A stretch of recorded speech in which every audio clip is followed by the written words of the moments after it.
We had a lot of unfactual information that I had, and especially if it comes to the fertilizer, I've had people praising, but my question was, who was given the mandate to supply the fertilizer? Because he might have been given very beautiful report after the fertilizer was supplied, but the truth is, the real farmers are being sold the fertilizer. So if it was to benefit the farmers, some of them that I know, especially in Busia, did not even understand the procedure or who was handling that. So in future, if this bottom-up thing must work, we have village elders, we have nyumba kumi, we have administrators, the chiefs, who understand and know where the real farmers are, and if they were to be used, then this fertilizer that we are hearing about will reach the real farmers. I am remaining optimistic, but let us not keep lying that very soon this poverty index will be reduced or done with. And then if I continue poking the bubble, the nation is being overtaxed.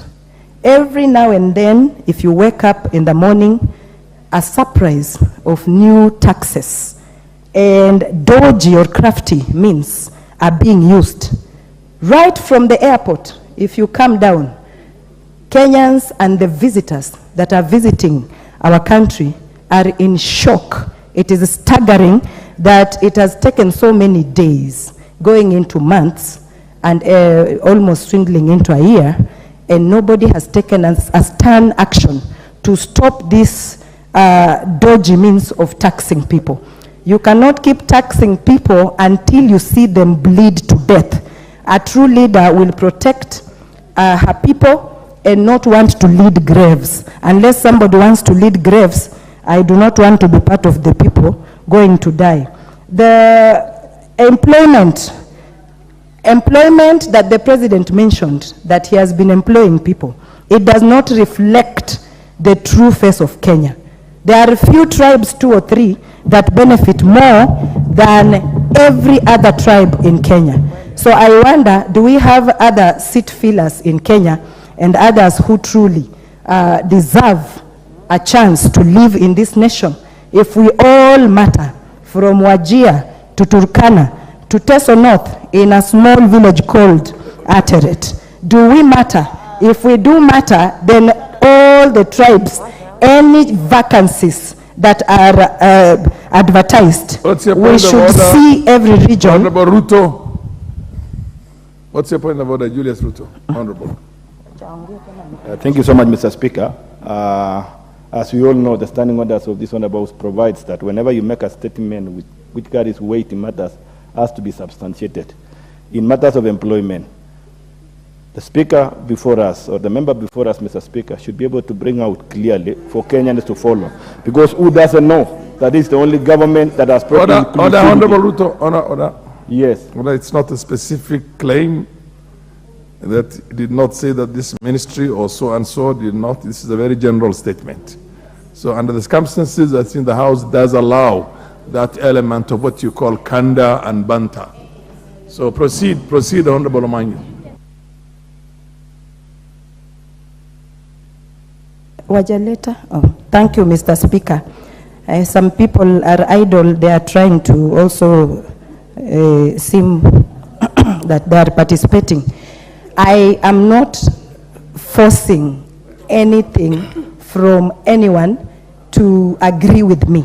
It is about what I actually took in. If it didn't rally well or go well with how I know. Who is that honorable member at the end there? Then you don't come to correct me. Rising on a point of order. Honorable Speaker, the member is referring to some people in this House. What we know is that these are all democratically elected members. Is she in order to refer to members of parliament as some people? Order, continue. The rules for substantiation are very clear.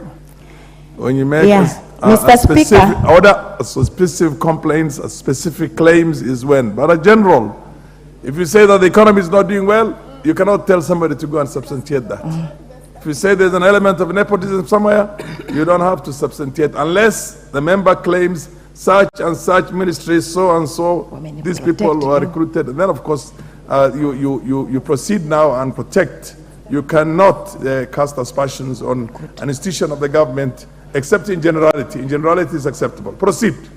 Thank you, Mr. Speaker. And also, when I heard the President give more hope,